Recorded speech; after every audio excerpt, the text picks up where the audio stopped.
Hello friends, हम study कर रहे हैं बोन्स के बारे में, हड्डियों के बारे में, जिसमें आज का हमारा टॉपिक है structure of the bone. Bones क्या होते हैं? बहुत सारे प्रकार के होते हैं। लॉन्ग बोन होते हैं, इरेगुलर बोन होते हैं, फ्लैट बोन होते हैं, शॉर्ट बोन होते हैं। तो जो इरेगुलर बोन होते हैं, फ्लैट बोन होते हैं, शॉर्ट बोन होते हैं, उनमें सभी प्रकार के स्ट्रक्चर मौजूद नहीं होता है। इसलिए हम किसके बारे में पढ़ेंगे? तो लॉन्ग बोन की स्ट्रक्चर के बारे में पढ़ेंगे, जिसमें सारे स्ट्रक्चर्स क्या होते हैं? मौजूद होते हैं। ठीक है। Long bone has a 3 main reason. तो लॉन्ग बोन में क्या होता है? मेनली 3 रीजन पाया जाता है। कौन कौन सा 3 रीजन है उसको समझ लेते हैं। तो फर्स्ट रीजन है एपीफैसिस। एपीफैसिस क्या होता है? राउंडेड इंड होता है। ठीक है। अगर इस डायग्राम में देखें तो जो लॉन्ग बोन होता है उसका क्या होता है? इंड वाला पार्ट होता है, लास्ट लास्ट वाला पार्ट होता है। और ये एपीफैसिस दोनों साइड होता है, जो क्या होता है? राउंडेड पार्ट होता है। तो एपीफैसिस क्या होता है? राउंडेड इंड पार्ट होता है। अभी किससे फील्ड रहता है? तो field with the spongy bone, जिसमें बहुत सारे वहां पे क्या होते हैं? स्पॉन्जी बोन मौजूद होते हैं। अब इन्हीं स्पॉन्जी बोन में क्या होता है? रेड बोन मेरो वहां पे होता है, जो haematopoiesis blood red blood cells को फॉर्मेशन करने का काम करता है। ठीक है। तो ये क्या हो गया? एपिफैसिस क्या हो गया? राउंडेड इंड हो गया। यहाँ पे क्या होता है? बहुत सारे स्पॉन्जी बोन मौजूद होते हैं। अब स्पॉन्जी बोन के अंदर ही क्या होता है? रेड बोन मेरो होता है। अब यहीं पे भी क्या होता है? फिर हिमेटोपोइसिस होता है, रेड ब्लड सेल्स का क्या होता है? फॉर्मेशन होता है। ठीक है। इसको और आगे पढ़ें तो covered with the articular cartilage. ये किससे कवर्ड रहता है? तो आर्टिकुलर कार्टिलेज से क्या होता है? ये कवर्ड रहता है, जिससे फॉर जॉइंट मूवमेंट, जॉइंट्स जो है वहां पे मूवमेंट हो सके। तो ये किसी जॉइंट्स में जाके जुड़ेंगे तो इसमें क्या होगा? आर्टिकुलर कार्टिलेज रहेगा, जो जॉइंट्स के मूवमेंट में क्या करेगा? मदद करेगा। तो ये फर्स्ट पार्ट हो गया। सेकंड पार्ट की बात करें तो सेकंड पार्ट क्या होता है? मेटाफेसिस होता है। मेटाफेसिस क्या होता है? Region between the epiphysis and the diaphysis. ठीक है। अब एपीफेसिस और डाइफेसिस के बीच में जो पार्ट, जो रीजन बचता है, उस रीजन को क्या बोलते हैं? मेटाफेसिस बोलते हैं। अब मेटाफेसिस को अगर इस डायग्राम में देखें तो एपीफेसिस और डाइफेसिस दोनों के बीच में क्या होता है? मेटाफेसिस होता है। अगर नीचे से देखें तो एपीफेसिस और डाइफेसिस के बीच में क्या होता है? मेटाफेसिस मौजूद होता है, ये वाला जो पार्ट है।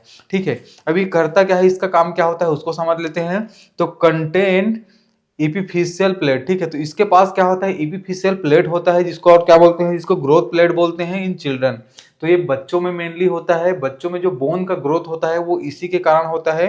एपिफिशियल प्लेट क्या होता है? मेटाफिसिस के जो पार्ट होता है वहां पे मौजूद होता है।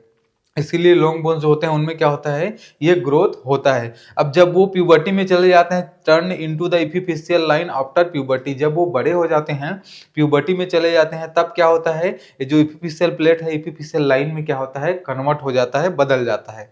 ठीक है। तो ये सेकेंड पार्ट हो गया। अब थर्ड पार्ट की बात देखें, थर्ड रीजन कौन सा है? तो थर्ड रीजन है डाइफिसिस। अब डाइफेसिस क्या होता है उसको समझ लेते हैं। तो लॉन्ग सेंट्रल सॉफ्ट होता है। इस पार्ट को क्या बोलते हैं? सॉफ्ट बोलते हैं, सेंट्रल सॉफ्ट बोलते हैं। ये क्या होता है? लंबा होता है। इसको अगर डायग्राम में देखें, ठीक है, तो यहां से लेकर यहां तक ये पूरा बीच वाला पार्ट क्या होता है? लॉन्ग सॉफ्ट होता है, लंबा होता है, सेंट्रल पार्ट होता है। ठीक है। अब इसको आगे समझ लेते हैं कि made of thick compact bone. ठीक है। अब यहाँ पे क्या होता है? मेन ये कंपैक्ट बोन से बना होता है। कंपैक्ट बोन का मतलब होता है बहुत मजबूत कठोर वाला जो बोन रहता है उसको बोलते हैं कंपैक्ट बोन। तो मजबूत कठोर वाला बोन से क्या होता है? ये बना होता है। अब इसके अंदर क्या होता है? Content medullary cavity. ये इसके पास क्या होता है? मेडुलरी कैविटी होता है, और एल्लो मेरो भी होता है। इसके पास क्या होता है? एल्लो मेरो भी होता है, और मेड्यूलरी कैपिलरी भी होता है।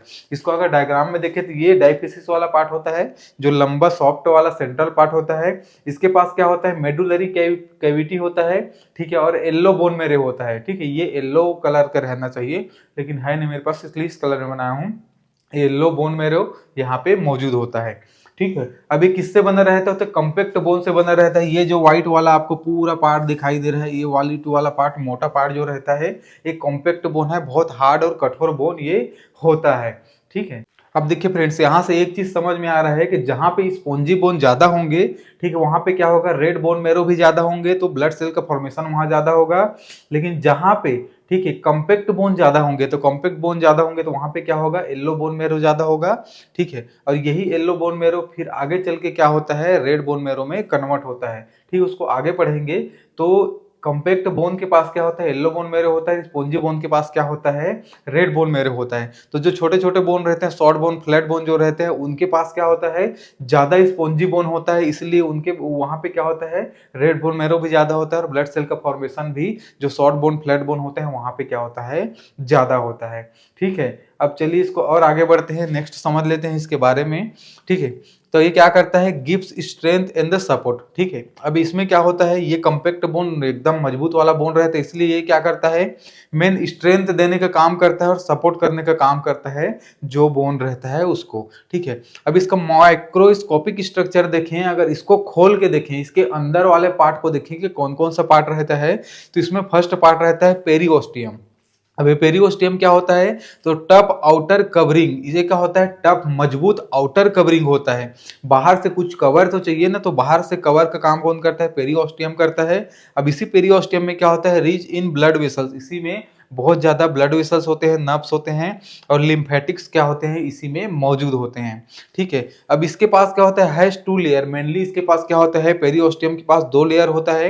एक लेयर है फाइब्रस लेयर, जो क्या करता है, ठीक है, जो प्रोटेक्शन का काम करता है, सुरक्षा देने का काम करता है। और एक होता है ओस्टियोजेनिक लेयर, ओस्टियोजेनिक लेयर क्या करता है, फॉर्म अ न्यू बोन, नए बोन जब बनाना रहता है तो यही बनाने का काम करता है ओस्टियोजेनिक लेयर जो होता है वो। इसको अगर डायग्राम में देखें, ठीक है, तो ये है फर्स्ट, ये वाला पार्ट जो है इसी को बोलते हैं पेरिओस्टियम। ठीक है, जिसमें नर्व्स और लिम्फेटिक वेसल्स, ये सारी चीजें क्या होती है, वे सब मौजूद होती हैं।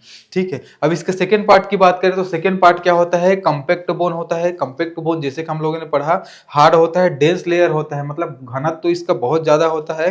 ठीक है, मेड ऑफ ओस्टियंस, ओस्टियंस भी क्या होता है, ओस्टियंस से क्या होता है, ये बना होता है। ओस्टियंस क्या होता है, हड्डी के ही एक प्रकार होता है जो हड्डी को दबने नहीं देता।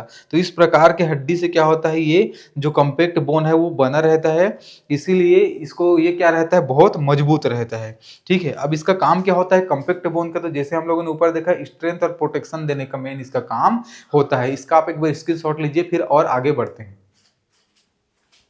चलिए फ्रेंड्स, अब नेक्स्ट माइक्रोस्कोपिक स्ट्रक्चर देख लेते हैं। तो नेक्स्ट क्या होता है, स्पॉन्जी बोन होता है। स्पॉन्जी बोन क्या होता है, नेटवर्क ऑफ द ट्रेबिकुलाई, ये क्या होता है, जालीनुमा हड्डियों का क्या होता है, एक जाल होता है, जालीनुमा हड्डियों का एक स्ट्रक्चर होता है पूरा।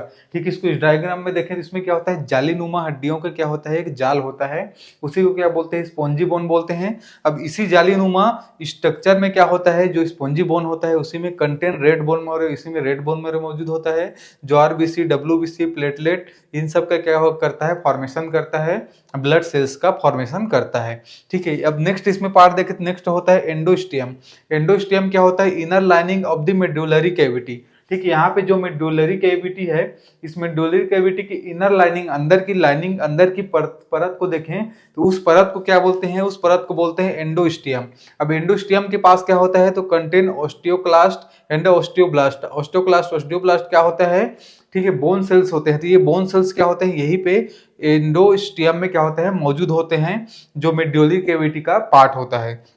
ठीक है, अब इसमें नेक्स्ट देखें तो नेक्स्ट क्या है, red bone marrow. Red bone marrow के बारे में जैसे हम लोगों ने पढ़ा कि क्या करता है, हिमेटोपोइसिस करता है, ब्लड सेल्स का फॉर्मेशन करता है। उसी प्रकार से क्या होता है, येलो बोन मैरो होता है। येलो बोन मैरो किसका स्टोरेज करता है, तो ये फैट के स्टोरेज करने का काम करता है। ठीक है, तो इनको देखें अगर डायग्राम में, तो ये रेड बोन मैरो हो गया। ठीक है, ये हो गया येलो बोन मैरो जो फैट की स्टोरेज कर रहा है। चलिए आप समझ लेते हैं बोन सेल्स के बारे में। तो बोन सेल्स कितने प्रकार के होते हैं, तो मेनली ये तीन प्रकार के होते हैं। एक होता है ऑस्टियोब्लास्ट। ऑस्टियोब्लास्ट का काम क्या होता है, बोन फॉर्मिंग सेल्स होते हैं। ये क्या करते हैं, प्रोड्यूस कोलेजन ऑन ऑस्टियोइड्स। ठीक है, ये क्या करते हैं, कोलेजन ऑस्टियोइड्स बनाते हैं। अब ये कोलेजन ऑस्टियोइड्स मिलकर क्या करते हैं, फिर बोन का फॉर्मेशन करते हैं। ठीक है, तो ऑस्टियोब्लास्ट का मेन काम होता है बोन फॉर्मेशन, सेल्स होता है बोन का फॉर्मेशन करने का, ये काम करते हैं।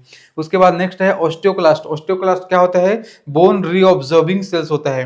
बोन रीऑब्जर्विंग सेल्स का मतलब जो बोन्स खराब होते हैं उनको क्या करता है, ये पचाने का काम करता है, उसको खत्म करने का काम करता है, और उसको खत्म करके फिर वहां पे क्या करता है, नए बोन्स के लिए जगह बनाता है, ताकि नए बोन्स डेवलप होके वहां पे रिमॉडलिंग हो सके। तो important for the remodelling and the calcium regulations.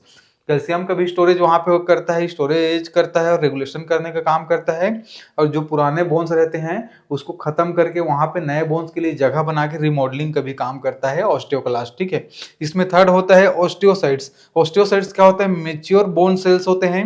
ये मेच्योर बोन सेल्स होते हैं, मेंटेन द बोन टिश्यू।